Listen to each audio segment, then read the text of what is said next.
Graham Smith, who heads up the campaign group Republic, is calling for the abolition of the monarchy as the head of the British state.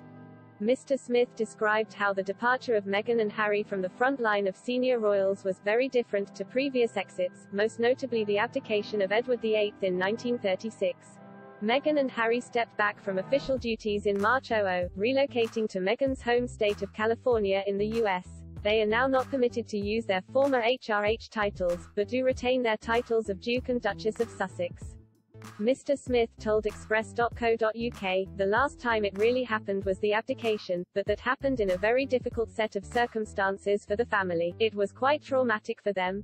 He added that once a person is born into a life within the royal family, or becomes integrated into it, it likely feels like a one-way street, a conveyor belt or a highway with no exits. He said, "It's like Harry and Meghan have suddenly said, well, hang on, there's an off-ramp here. You don't need to do this.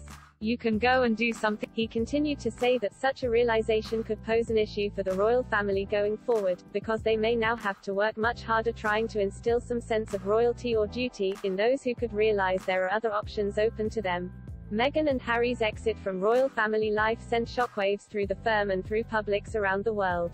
The Duke and Duchess of Sussex stayed tight-lipped on the split, as did the royal family, until they starred in the now infamous sit-down interview with Oprah Winfrey in March 1. In the interview, Harry claimed that Princes William and Charles were trapped within the system, and Meghan described how she struggled so much with her new life within the firm that she didn't want to be alive anymore. Commenting on the impact of the interview, Mr. Smith said, "A lot of what Meghan and Harry said in that interview last year rang true for an awful lot of people." He added that it made the monarchy look shabby, inflexible and secretive and incapable of living by the standards of zero. Mr. Smith argued that although reports of a rift between the Duchess of Sussex and Kate, Duchess of Cambridge, may have contributed to Megxi, the driving force will have been the monarchy's inability to adapt. He said, "It shows that they struggle to accept anybody into the family from outside, unless they are willing, as Kate has been, to completely subsume themselves to pre-existing ways of behaving."